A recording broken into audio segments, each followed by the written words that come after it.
যদি এই অস্ত্র ব্যবহার করে ফেলে আমেরিকা, তখন তারা নিশ্চিত হবে যে আমাদের বেঁচে থাকার জন্য, দেশের অস্তিত্ব রক্ষার জন্য, দেশের সার্বভৌমত্ব রক্ষার জন্য পরমাণু অস্ত্র দরকার দরকার দরকার দরকার। আমেরিকা যদি ইরানের উপর পরমাণু অস্ত্র ব্যবহার করে, তাহলে চীন এবং রাশিয়াকে চরম সুযোগ তৈরি করে দিবে পরমাণু অস্ত্র ব্যবহার করার ক্ষেত্রে। রাশিয়া, আপনি জানেন, প্রায় 1000 দিন ধরে যুদ্ধ করতেছে ইউক্রেনের সাথে।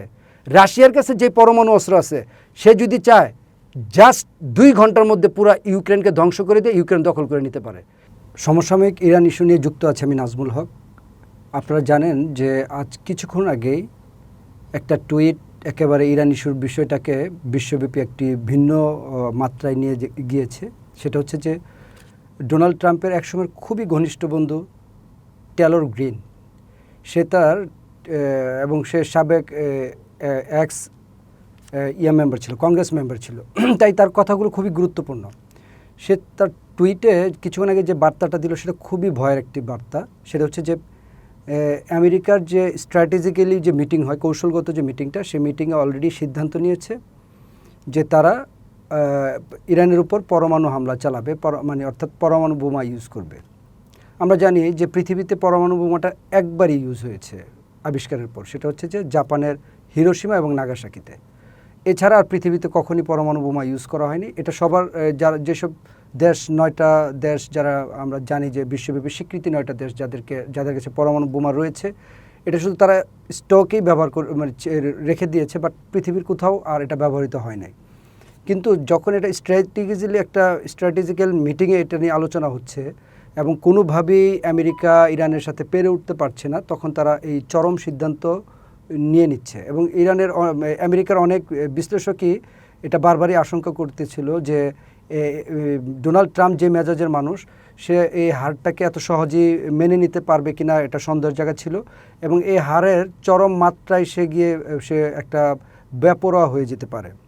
তবে এটা বাস্তবতা কতটুকু আমরা যদি সেটা বুঝতে চাই, আসলে ডোনাল্ড ট্রাম্পের কথা কিন্তু অনেকটা আপনার খুব দ্রুত চেঞ্জ হয়। আপনি দেখবেন যখন 28 ফেব্রুয়ারি বোমা হামলা হলো তেহরানের উপর, তখন 2রা মার্চ 2 মার্চ সে ঘোষণা দিল যুদ্ধটা 4-5 সপ্তাহের মধ্যে শেষ হয়ে যাবে। ঠিক এই মার্চ মাসের 31 তারিখে সে ঘোষণা দিল যুদ্ধটা আর 2 সপ্তাহ চলবে। 31শে মার্চের পর যখন সেগুলো কোনো প্রতিফলন হলো না, তখন সে 16 এপ্রিল গিয়ে ঘোষণা দিল যুদ্ধটা আর 2 মাস চলবে। তারপরে যখন এটা কোনো কিছু হলো না, 23শে মার্চ গিয়ে বলল যুদ্ধটা খুব দ্রুত সে শেষ করবে। আসলে ডোনাল্ড ট্রাম্পের কথাগুলো আমরা আস্থা আনতে পারিনি এই জন্য যে তার কথার অনেক কিছু ইমব্যালেন্সড দেখা যায়। তবে যেহেতু এটা কৌশলগত একটা মিটিংয়ে আলোচনা হয়েছে, এটা একটু সেন্সিটিভিটি আছে। তারপরও এই পরমাণু বোমা ব্যবহারের জন্য তাদের কংগ্রেস, তারপর হচ্ছে রিপাবলিক, ডেমোক্রেট পার্টি, তাদের সম্মিলিত সকল জায়গার একটা মতামতের প্রয়োজন আছে।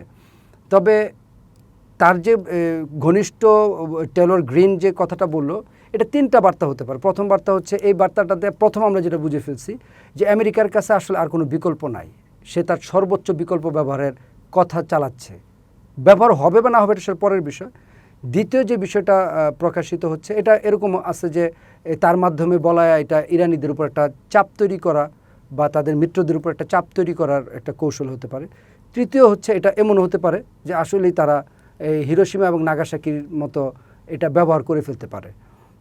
তার মানে একটা পরিস্থিতি ঘোলাটে হচ্ছে। কারণ আমরা জানি যে আমেরিকা লম্বা যুদ্ধের প্রস্তুতি নিচ্ছে। ওয়াল স্ট্রিট জার্নালের গতকালকের যদি আমরা রিপোর্টটা দেখি, সেখানে তারা বলল যে ইরান এই যে 60 দিন, আজকে তো আপনারা জানেন যে আজকে 17ই অগাস্ট, 17ই জুন যে 60 দিনের MOU চুক্তিটা স্বাক্ষর হয়েছিল, আজকে এটার দিন 60 দিন শেষ হয়ে যাচ্ছে কিছুক্ষণ পরেই। এই 60 দিনের চুক্তিটা শেষ হওয়ার পর এখন আসলে যুদ্ধটা কোন দিকে যাবে এটার কোনো নির্দিষ্ট আর কোনো রোড ম্যাপ নাই। MOUর আন্ডারে সবাই একটু নরমে গরমে কাজ করেছিল। আমরা এর মধ্যে একটু বলে নেই, ইরান যুদ্ধটাকে শুরু থেকেই নরম এবং গরম মিলিয়ে, অর্থাৎ নরম গরম বলতে আমি যেটা বোঝাতে চাচ্ছি, ডিপ্লোমেসি এবং যুদ্ধ ময়দান দুইটাকেই তারা একসাথে দখলে রেখেছিল। যুদ্ধতে ময়দানে যেমন তারা খুব ভয়াবহ আক্রমণ করেছে, ঠিক আবার ডিপ্লোমেসিতে তারা খুব পারদর্শিতা দেখিয়েছে। আমরা জানি ডোনাল্ড ট্রাম্প যখন ডিপ্লোমেসিতে কোনোভাবেই পেরে উঠতে পারছিল না, এবং আমরা যদি আমেরিকার ডিপ্লোমেসির সর্বশেষ চিত্রটা প্রকাশ করি, তাতে সারা পৃথিবীতে যে আমেরিকান অ্যাম্বাসি আছে তাদের অর্ধেকের বেশিতেই এখন অ্যাম্বাসিডার নাই। দ্বিতীয় বিষয় হচ্ছে তারা অ্যাম্বাসিডার হিসেবে কোনো দক্ষ এবং সর্বোচ্চ লেভেলের লোক নিয়োগ দিচ্ছে না। ডোনাল্ড ট্রাম্পের যারা ঘনিষ্ঠ হচ্ছে তাদেরকে সে অ্যাম্বাসিডার বা এই আন্তর্জাতিক সম্পর্কের জায়গায় সে নিয়ে আসতেছে। আমরা জানেন যে এবং তৃতীয় যে বিষয়টা আমরা দেখতে পাচ্ছিলাম যে এই তার ঘনিষ্ঠ তার যে ছেলের পুত্রবধূ, বড় ছেলের ওয়াইফ, মানে গার্লফ্রেন্ড, ওয়াইফও হয় নাই, গার্লফ্রেন্ড যখন এসে পরিচয় করাই দিয়েছিল, ডোনাল্ড ট্রাম্প হঠাৎ করে বলতেছিল ওকে তাহলে গ্রিসের রাষ্ট্রদূত বানিয়ে ফেলো এবং সেটা তাকে গ্রিসের রাষ্ট্রদূত হিসেবে সেখানে পাঠানো হয়েছিল। তার মানে এই ডিপ্লোমেট নিয়োগের ক্ষেত্রে ডোনাল্ড ট্রাম্পের যে প্রক্রিয়া আর ইরানের প্রক্রিয়া কিন্তু আকাশ পাতাল পার্থক্য।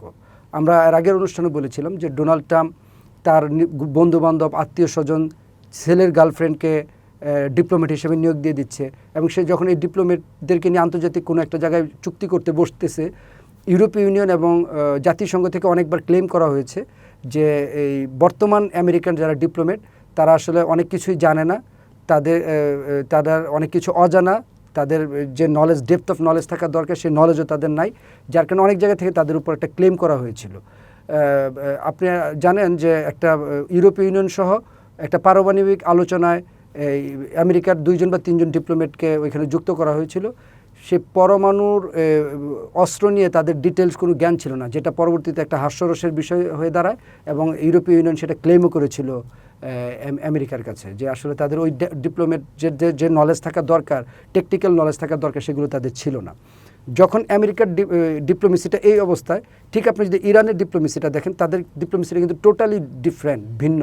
তারা যে দেশের সাথে যে ডিপ্লোমেসি দরকার সেভাবে তারা ওটাকে ডিলিংস করে। আমেরিকাকে ডিলিংস করার জন্য আপনারা জানেন যে ইরানের একমাত্র শত্রু দেশ হিসেবে তারা আমেরিকাকে নির্ধারণ করেছে এবং সেই শত্রু দেশের সাথে যারা ডিলিংস করতে পারবে এই ধরনের তারা নিয়োগ দিয়েছে, ডিপ্লোমেট তারা নিয়োগ দিয়েছে। আপনি জানেন এখন আব্বাস আরাকচি, এর আগে ছিল আপনার জাভেদ জারিফ, তার আগে হুসাইন আমির, তার আগে লারিজানি, তারা সবাই ওয়েস্টার্ন ফিলোসফি বা ওয়েস্টার্ন কালচারের সাথে অ্যাডাপ্ট করা, একজন ইন্টারন্যাশনাল ইয়ার উপর পিএইচডি করা, এদেরকেই তারা ডিপ্লোমেট হিসেবে নিয়োগ দেয়, যারা আমেরিকার প্রতিটা রন্ধ্রে রন্ধ্রে মিশে এবং ওই দেশে পড়াশোনা করেছে, ওই দেশের কালচার, মানুষ, হ্যাবিট সব কিছু তারা বুঝে। ঠিক বিপরীতে আমেরিকার ডিপ্লোমেট যারা আপনি এখন দেখেন, মার্কো রুবিও বা অন্য যারা কাজ করে, তারা ইরানের কোনো দিন যায়ও নাই, ইরানের কালচার সম্বন্ধে তাদের জ্ঞানও নাই এবং ইরানের কোনো কিছু তারা বুঝেও না, যার কারণে তাদের আলোচনা এবং তাদের আলোচনাতে আকাশ পাতাল পার্থক্য থাকে। এই আলোচনায় যখন তারা পারছে না, এখন তারা চরমভাবে বলতেছে অ্যাটমিক এনার্জি বা পরমাণু বোমা ব্যবহার করবে। এটা আমার ধারণা যে ডোনাল্ড ট্রাম্পের আগের যে বক্তব্যগুলো ছিল সে বক্তব্যের মতো এটাও আসলে ওইভাবে ব্যবহার করার সাধ্য বা ডোনাল্ড ট্রাম্পকে দিবে না আমেরিকানরা। কারণ কেন দিবেন, এটা ইরানিদের প্রতি ভালোবাসা থেকে যে তারা দিবে না ব্যাপারটা এরকম না, তাদের রাষ্ট্রীয় নিরাপত্তার জন্যই এই পরমাণু বোমা আমেরিকা ব্যবহার করবেন। এটা আমার যে যৌক্তিকতার জায়গা থেকে আমি বলবো। প্রথম বিষয় হচ্ছে আমেরিকা যদি এই পরমাণু বোমা ইউজ করে তাহলে আমেরিকাই পৃথিবীর একমাত্র দেশ যে আগেও একবার পরমাণু বোমা ইউজ করেছিল এবং এরপর থেকে সারা পৃথিবীতে একটা রাজনৈতিক সমঝোতা হয়ে গিয়েছে, একটা ট্যাবু চালু হয়েছে যে আসলে আর পরমাণু বোমাটা রাজনৈতিকভাবে স্থিতিশীলতার জন্য আর কেউ ব্যবহার করবে না, এটা একটা নীতিগত সিদ্ধান্ত, অলিখিত। তাহলে এটা যদি পুনরায় আবার আমেরিকা ভাঙে তাহলে আমেরিকার যে আধিপত্যের জায়গা সেটা একেবারে চরমভাবে শেষ হয়ে যাবে।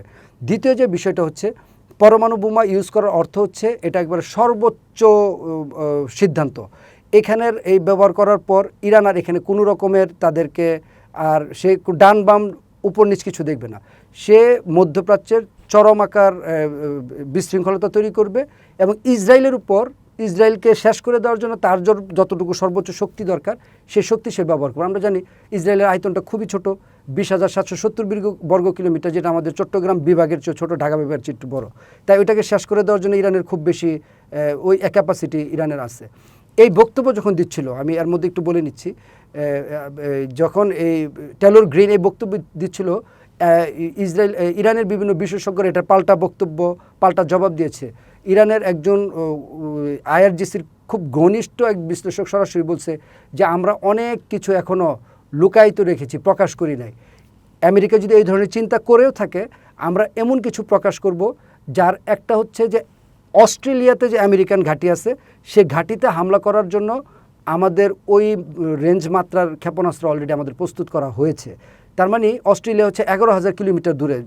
সঞ্চালক তাকে প্রশ্ন করেছিল অস্ট্রেলিয়া তো প্রায় 11,000 কিলোমিটার দূরে, বলছে যে হ্যাঁ 11,000 কিলোমিটার মাত্রার আমাদের সে প্রস্তুতি আছে। তখন সে প্রশ্ন করছে পাল্টা যে আমেরিকা কিন্তু আমাদের কাছ থেকে 10,000 কিলোমিটার দূরে। আমরা যদি 11,000 কিলোমিটার দূরে গিয়ে আক্রমণ করতে পারি তাহলে 10,000 কিলোমিটার তো আমাদের রেঞ্জের মধ্যে আছে। এবং মারান্ডি, আপনি জানেন যে ইরানের একজন অত্যন্ত আন্তর্জাতিক খ্যাতনামা বিশ্লেষক প্রফেসর মারান্ডি, সে বলছে যে আসলে ইরান এত বড় রাষ্ট্র, এখানে পরমাণু বোমা ব্যবহার করে আমেরিকা খুব বেশি সুবিধা পাবে বলে আমার মনে হয় না। কারণ আমাদের প্রায় 80টা হচ্ছে মিসাইল সিটি আছে, সে সিটি ধ্বংস করতে হবে। আমাদের দেশটা হচ্ছে ইসরায়েলের চেয়ে প্রায় 80টা ইসরায়েলের সমান বড়। আপনি জানেন যে ইরানের আয়তন 16 লক্ষ, সম্ভবত 40,000 বা 80,000। বাংলাদেশেরও প্রায় 12টা বাংলাদেশের সমান। তাই ওইখানে পরমাণু বোমা কয়টা ব্যবহার করবে আমেরিকা? এবং আমেরিকা যদি পরমাণু বোমা ব্যবহার করে, তার মধ্যে আমরা তো দুইটা নিয়ে আলোচনা করলাম। তৃতীয় যে বিষয়টা হবে যে আমেরিকা পরমাণু বোমা ব্যবহার করতে গেলে ইরান তখন মধ্যপ্রাচ্যের আমেরিকার যত মিত্র আছে সেই মিত্রর যতগুলো আপনার আছে তাদের এই ওয়াটার ডিসেলেশন যে অর্থাৎ জানেন যে মধ্যপ্রাচ্যের প্রায় 80% মানুষ সমুদ্র থেকে লবণাক্ত পানি মুক্ত করে মিঠা পানি ব্যবস্থা করে তারা বেঁচে থাকে। সেই 80% ডিসেলেশন তারা ধ্বংস করে দিবে এবং তাদের ওইগুলা থেকে তাদের মানে মোট কথা হচ্ছে তাদের তেল সামগ্রী, তাদের এলপিজি গ্যাস সামগ্রী, তাদের ডিসেলিনেশন পানির যে প্রক্রিয়াজাতকরণ যে অবস্থা সব ধ্বংস করে দিবে ইরান। এবং এটা মধ্যপ্রাচ্যে যারা কুয়েত, কাতার, সংযুক্ত আরব আমিরাত, সৌদি আরব, বাহরাইন সবাই জানে, যার কারণে এই মিত্ররাই দিবে না আমেরিকাকে কোনোভাবে পরমাণু বোমা ইউজ করতে। চতুর্থ যে কারণটা আমার কাছে মনে হচ্ছে, পরমাণু বোমা যদি ইউজ করে তাহলে আমেরিকার অস্ত্রশিল্প চরমভাবে ধস নেমে যাবে।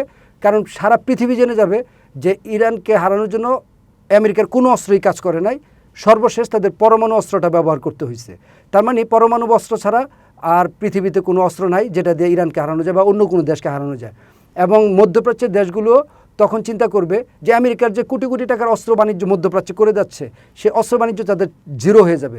কারণ মধ্যপ্রাচ্যের দেশগুলো তখন চিন্তা করবে যে আর কোনো অস্ত্র দরকার নাই, যেহেতু একটা পরমাণু অস্ত্র দিয়ে সব কিছুকে হারানো যায়, তাহলে আমাদের শুধু পরমাণু অস্ত্রটাই দরকার, অন্য কোনো অস্ত্র আর দরকার নেই। এবং এটা পঞ্চম যে বিষয়টা হবে, সারা পৃথিবীব্যাপী সকল দেশ তখন পরমাণু অস্ত্র তৈরি করার জন্য উঠে পড়ে লেগে যাবে। তখন আমেরিকা, জাতিসংঘ, পশ্চিমা বিশ্ব, ইউরোপীয় ইউনিয়ন, অন্য কোনো দেশ আর তাদেরকে ঠেকাতে পারবে না। কারণ মানুষ তো স্মার্টফোনের মাধ্যমে সারা পৃথিবীর সকল কিছু আপডেট পাচ্ছে। তারা বুঝে নিবে যে আসলেই পরমাণু অস্ত্র ছাড়া বাঁচার আর কোনো পথ নাই। যদি এই অস্ত্র ব্যবহার করে ফেলে আমেরিকা, তখন তারা নিশ্চিত হবে যে আমাদের বেঁচে থাকার জন্য, দেশের অস্তিত্ব রক্ষার জন্য, দেশের সার্বভৌমত্ব রক্ষার জন্য পরমাণু অস্ত্র দরকার দরকার দরকার দরকার। তাহলে এটা আরও সারা পৃথিবীতে পরমাণু অস্ত্রের বিস্তারকে আর তখন আমেরিকা রোধ করতে পারবে না। সর্বশেষ যে বিষয়টা আমি বলতে চাচ্ছি, আমেরিকা যদি ইরানের উপর পরমাণু অস্ত্র ব্যবহার করে, তাহলে এটা চীন এবং রাশিয়াকে চরম সুযোগ তৈরি করে দিবে পরমাণু অস্ত্র ব্যবহার করার ক্ষেত্রে। রাশিয়া, আপনি জানেন, প্রায় 1000 দিন ধরে যুদ্ধ করতেছে ইউক্রেনের সাথে। রাশিয়ার কাছে যে পরমাণু অস্ত্র আছে, সে যদি চায় জাস্ট 2 ঘন্টার মধ্যে পুরো ইউক্রেনকে ধ্বংস করে দিয়ে ইউক্রেন দখল করে নিতে পারে।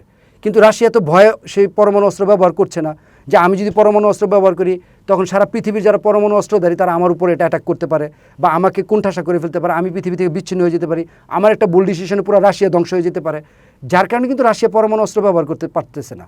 কিন্তু যদি আমেরিকা ইরানের উপর পরমাণু অস্ত্র ব্যবহার করে, তাহলে অবশ্যই রাশিয়া 2 থেকে 3 ঘন্টার মধ্যে ইউক্রেনকে ধ্বংস করে ফেলবে এবং তাইওয়ানকে চীন দখল করে নেবে। এবং তখন প্রয়োজনে চীন তাইওয়ানকে দখল করতে গেলে পরমাণু অস্ত্র ভয় দেখালেই তো তাইওয়ান শেষ হয়ে যাবে। কারণ তাইওয়ান তো একটা খুবই ক্ষুদ্র একটা দেশ এবং এটা চাইলেই চীন যখন তখন এটাকে গ্রিপে নিয়ে যেতে পারে। এই ধরনের একটা অসম প্রতিযোগিতা শুরু হলে তখন সারা পৃথিবীতে সবচেয়ে বেশি ক্ষতিগ্রস্ত হবে হচ্ছে আমেরিকা। আমেরিকার ডলার পতন হয়ে যাবে, আমেরিকার আধিপত্য শেষ হয়ে যাবে, আমেরিকাকে সারা পৃথিবী ঘৃণা করবে এবং সর্বোপরি আমেরিকা যে পরাশক্তি ছিল, সে পরাশক্তি থেকে তাদেরকে ড্রাইভ দিতে হবে যে আমরা পরাশক্তি থেকে আমাদের পরাশক্তির পাখা খুলে ফেললাম, আমরা এখন সাধারণ দেশ হয়ে যাব এবং আমরা চীন, রাশিয়া এদেরকে মেনে নিয়ে বা তাদের রাজত্ব মেনে নিয়ে তাদের নেতৃত্ব মেনে নিতে হবে। আমেরিকা কখনই এটা করার কথা না। আমি এটা বিশ্বাস করি যে হয়তোবা এটা একটা নতুন চাপ তৈরি করতেছে ইরানের উপর পরমাণু হামলার ইস্যুটা নিয়ে। এর বেশি কিছু হবে না। তবে এখন যুদ্ধটা চলে গেছে, আমার মনে হয় অস্ত্রের জায়গায় নাই, এটা অর্থনৈতিক চাপ, কে কতটুকু সহ্য করতে পারে এই জায়গাটায় এখন যুদ্ধ চলে গেছে। আমেরিকা নৌ অবরোধ দিয়ে দিয়েছে, ইরান এদিক দিয়ে আপনার কি বলে হরমুজ প্রণালী আটকে দিয়েছে। তাই সব কিছু মিলে এখন অর্থনৈতিক যুদ্ধটা কে কতটুকু অর্থনৈতিক চাপ সহ্য করতে পারে সেটার উপর সব কিছু ডিপেন্ড করবে। এবং এটার ফাইনাল রেজাল্ট পেতে আমাদের হয়তো আরও 3-4 দিন অপেক্ষা করতে হবে যুদ্ধ কোন দিকে যাচ্ছে।